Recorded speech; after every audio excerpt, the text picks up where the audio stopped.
Untuk mengetahui perkembangan terkini dari kasus ini, kita telah bergabung dengan Direktur Reserse Kriminal Umum Polda Kalimantan Tengah, Kombes Gusde Wardana. Selamat malam, Pak Gusde.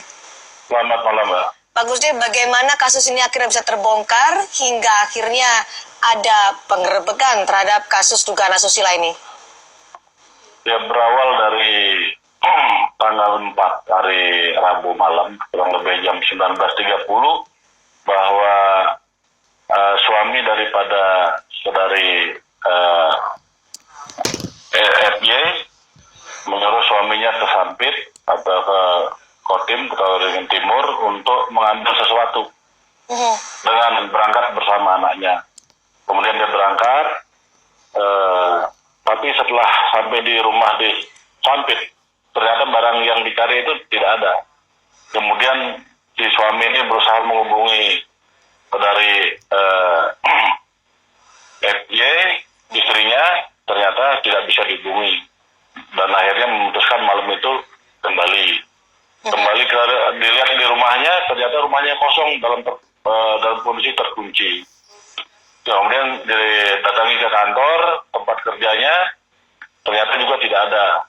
Kemudian dia istrinya ini adalah menjelaskan akan ngontrak rumah di TKP yang digerebek itu. Ternyata setelah dilihat di situ, diintip di sana ada tasnya, berikut ada rokok di meja ruang depan. Kemudian langsung didobrak pintunya,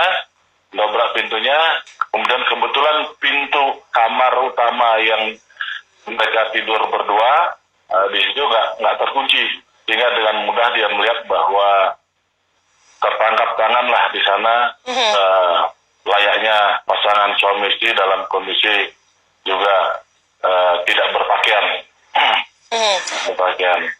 Jadi dengan demikian suami dari saudara FY ini minta bantuan ke teman-teman terdekat di Polsek untuk memproses tidak lanjut, sehingga diamankan sampai ke Polres untuk lebih netral dan lebih profesional penanganan kasus ini.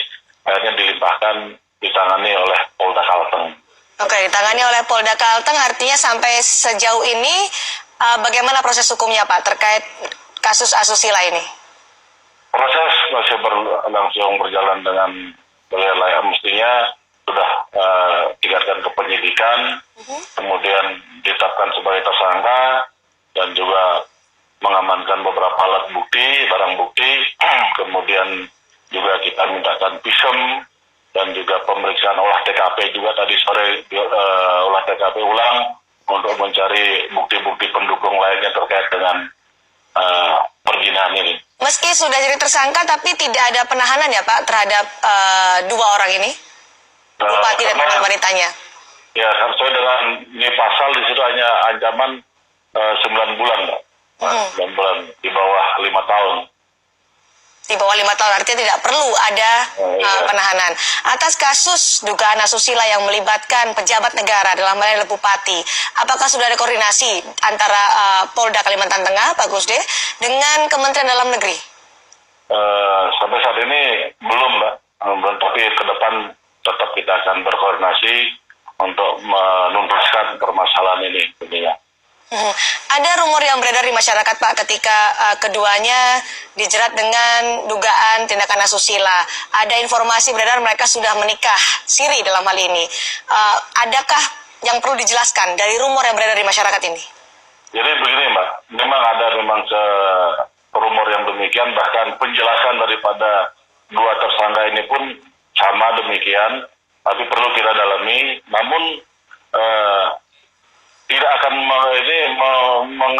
kita akan menyampaikan atau memfokuskan kasus perzinahannya, di mana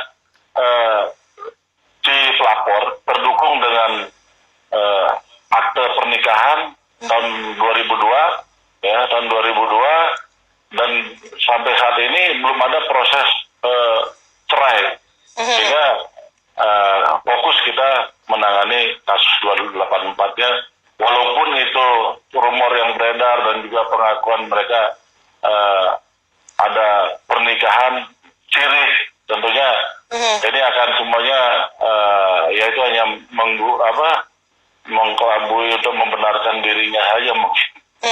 Baik, kembali ke proses hukumnya Pak, setelah ditetapkan sebagai tersangka, tidak dilakukan penahanan, namun apa yang harus dilakukan agar untuk menindaklanjuti kasus dugaan perzinahan ini? Kemudian kita adakan untuk 2 tersangka ini wajib lapor, kemudian juga kami mohon mereka proaktif untuk menuntaskan permasalahan kasus ini, sehingga mudah-mudahan tidak sampai 1 bulan kasus ini sudah bisa tuntas, itu harapan kami, Mbak. Dalam 1 bulan. Terima kasih. Direktur Reserse Kriminal Umum Polda Kalimantan Tengah, Kombes Gusde Wardana telah bergabung di Kompas Malam hari ini.